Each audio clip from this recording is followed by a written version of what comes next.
Chapter 9, Spiritual No Man's Land. At this point Joe's adjustment to his new life was far indeed from complete.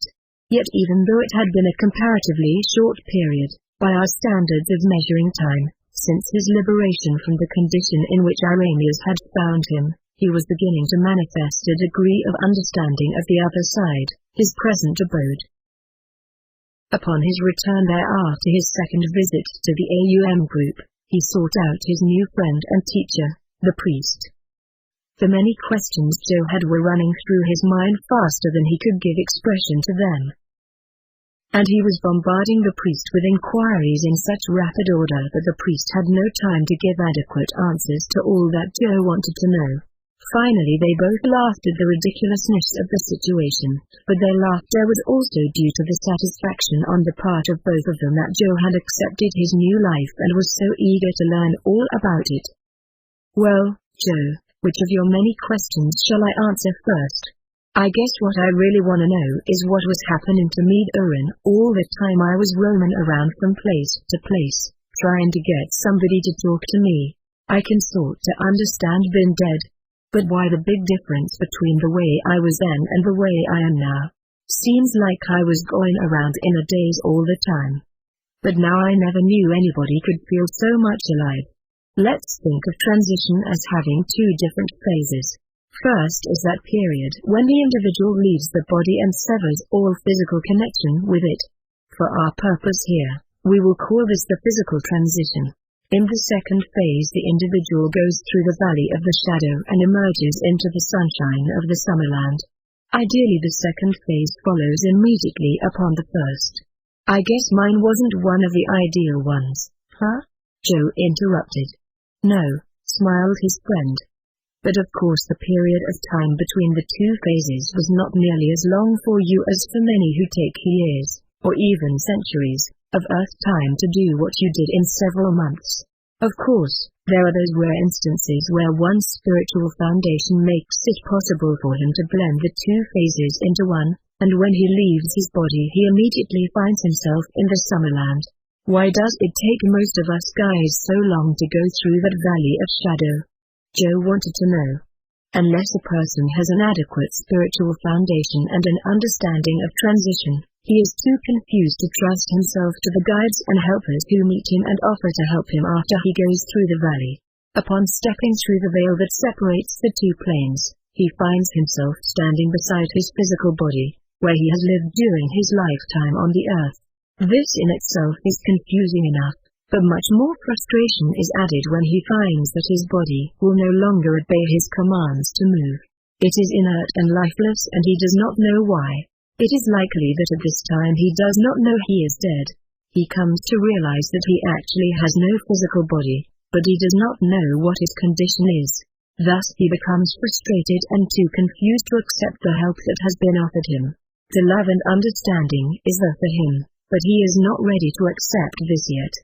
Not having any idea what is ahead of him, and being afraid because he does not know, he turns to the only thing he does know, the earth. He allows himself to be pulled back toward the earth and its familiar comfort, whether he found it a happy place while he was there or not. It's easier than going ahead into something he knows nothing about. He becomes what we call earthbound. So that's what I was up against, exclaimed Joe, happy to have this insight into his past months. Think of all the time I wasted, just because I was afraid to go on. All I did, thus try to convince people I wasn't dead. You weren't ready to be helped, answered the priest. When you were ready for help you asked for it, and you received it immediately. Because you had tried so desperately to talk to people who were still in their physical bodies, and you had longed so deeply for some response from people, you needed a contact with people on the earth plane who could respond to you. This is the reason you were taken to Leonard and other members of the AUM group. You talked to them through Mrs. Gauze, and after you had satisfied your longing for that contact, you were ready for the next step. Yeah, I know, said Joe slowly, as another ray of understanding broke through into his consciousness. And you sure got that right about me being tied to the life I had had down there, or back there, or wherever it is, I still don't know. During all the time, I wouldn't listen to anybody, especially them guys that tried to tell me I was dead.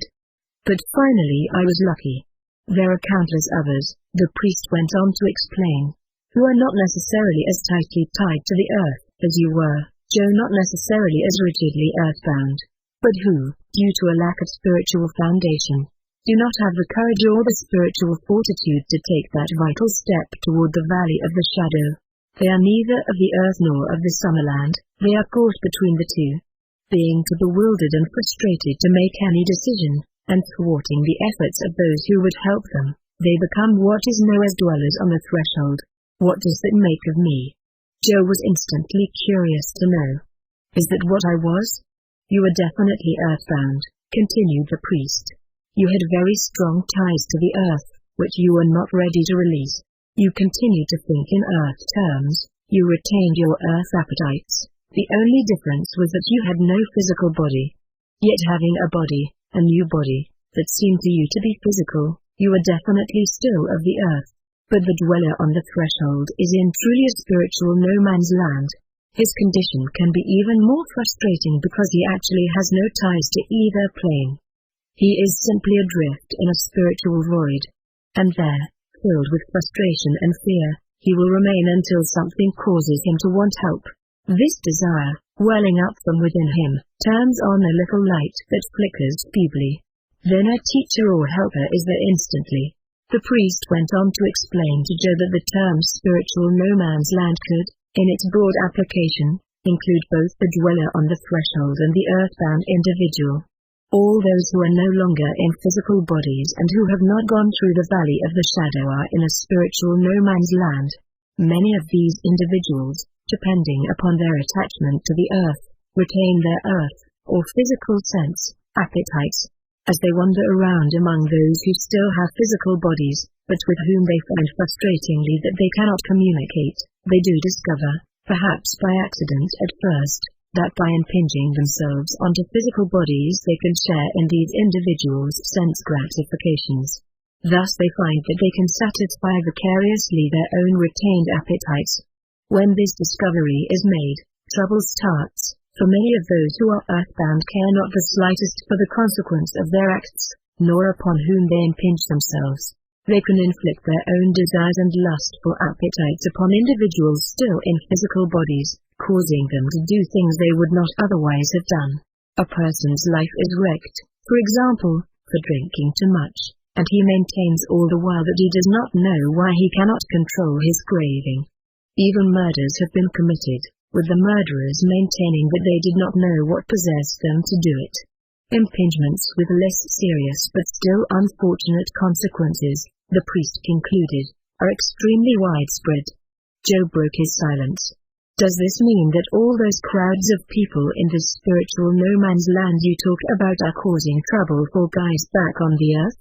This is not necessarily true, the priest pointed out. Not all individuals inhabiting this spiritual no man's land attach themselves to others.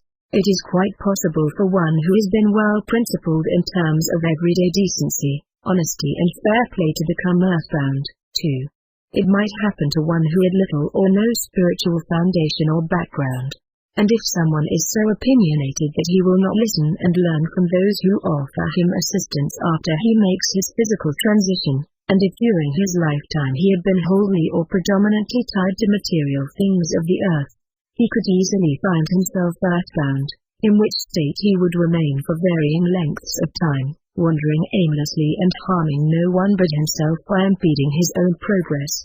Joe was curious to know if one who had a solid spiritual foundation before coming to this plane could remain earthbound. The priest assured him that it is indeed possible. In the case of such a person, however, the earthbound state is brought about by the misdirected feelings of those who are left behind. Those still on the earth plane, you see, indulge in paroxysms of weeping and mourning, which is equivalent to refusing to release the departed one. This refusal can operate as a magnet, holding him to the earth plane. The attitude toward death and what it is, continued the priest, is most important not only to the one who is going through the door, but also to those whom he leaves behind. When the realization is reached that there is continuity in living, that one never dies, and that stepping through the veil separating the two planes of existence is only an incident in living. The treatment of the departed one will change. He will be released gladly by his family and friends, as they realize that it will then be possible for him to complete his transition and emerge into the Summerland. The departed loved one will have a thankful heart for this understanding and this release. Quietly and almost unnoticed, Arrhenius had joined the two, and up to this point had been merely listening to the priest's discussion. A spiritual foundation is most important, he offered. In the old days, religions that taught hellfire and brimstone were not so good, we thought. Maybe they weren't. Those who came over them might not have agreed with us at first, or accepted what we said, and they may have been looking for the pearly gates and harps and couldn't find them, but at least they were open to suggestions from us that they had made their transition. And when we could take them and show them that they were willing to listen, because they had some spiritual foundation. Today more are coming over without any such foundation at all. They are in no way prepared to accept any sort of life beyond physical death. Joe wondered about one of the fellows he had been hanging out with before he first appeared at the AUM group.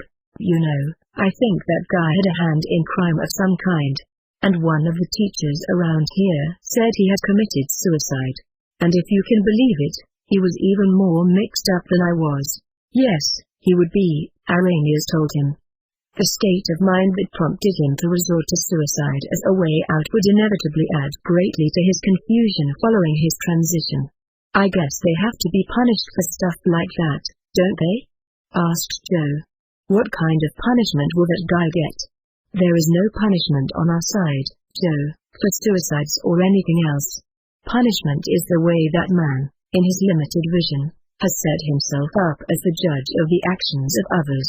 Man fails to see the perfection of God in all things. Man feels anyone who acts differently from the way he acts is wrong and often punishes another for acting in this different way. Here, we inflict no punishment. There is only that which one gives to himself as he sees the truth about himself, and punishment becomes willingness to work out one's own salvation, if I may borrow a word in common use on the earth plane. Just as we have no punishment, we also have no salvation. An individual saves himself when he looks back over his lifetime on earth, sees his errors, and resolves to redeem himself for those errors by living another lifetime and so progressing on the spiritual path by dotting all his I's and crossing all his T's. Those who are catapulted into the other world, in whatever manner, are always given special attention, but keep in mind that this special attention is not necessarily the same in all cases. It varies with the circumstances, and these circumstances include the state of the victim's mental and spiritual being. During this period of Joe's early development he had many counseling sessions with Jill, the man whose transition was described earlier, and who is now an imperator teacher. Although Joe realized that he would require much preparation and training before being qualified to do so, he had by now decided that, among other things, he would like to return to the earth as a teacher for the imperator group, like Jill and Arrhenius. Tell me this, Joe asked Jill during one of their discussions in connection with this possibility. What would I say in case somebody asked me to explain what I meant if I said something about above the earth plane? We are frequently questioned about our use of that term. Here again, we encounter the inherent limitation of words, which for the majority of people on earth are essentially the only means of communication. This applies to both the communication between themselves and between their plane and ours. Our use of the term above the earth plane is not intended to imply any location in space, with one plane being situated directly underneath another. But see page 56. While this spatial concept is inadequate, we have no other way of explaining it. Above the earth plane refers to a sphere or dimension where, freed from the limitations of the three-dimensional physical world and consciousness, life is lived under conditions benefiting multidimensional spheres. But, having to use words with which to communicate with people on the earth, you will find it impossible to describe just what most of those conditions are. One sure have found out that much, commented Joe, making a quick comparison of conditions on the earth and in the Summerland. and realizing he could never have explained the Summerland to his family back home. If there is this kind of above the earth, is there a below? He then asked Jiri. Yes, there are other spheres below the earth plane.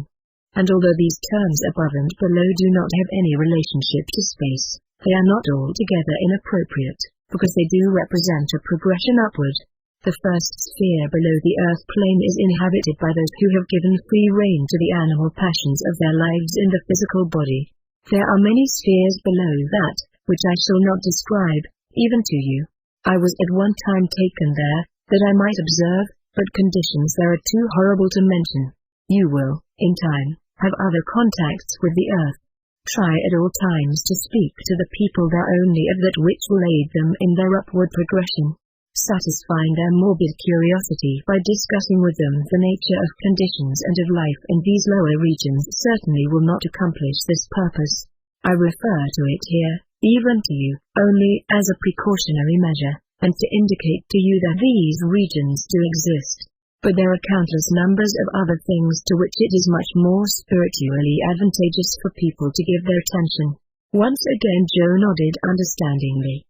Chapter 10, Orientation and Adjustment. Because Joe's readiness to listen was such that he could be reached by members of the AUM group, Joe was now making enormous strides in his adjustment to his new life. Going through that process known as the Valley of the Shadow had lifted the scales from his eyes in such a way that he knew with a knowing that extends beyond intellectuality that here was his place of fulfillment.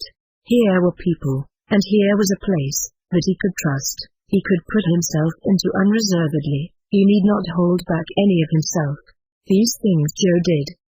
He plunged into his new life with an enthusiasm and boundless energy seldom seen by his guides and teachers. In some respects he was still very largely the same Joe he had been when he was a bartender.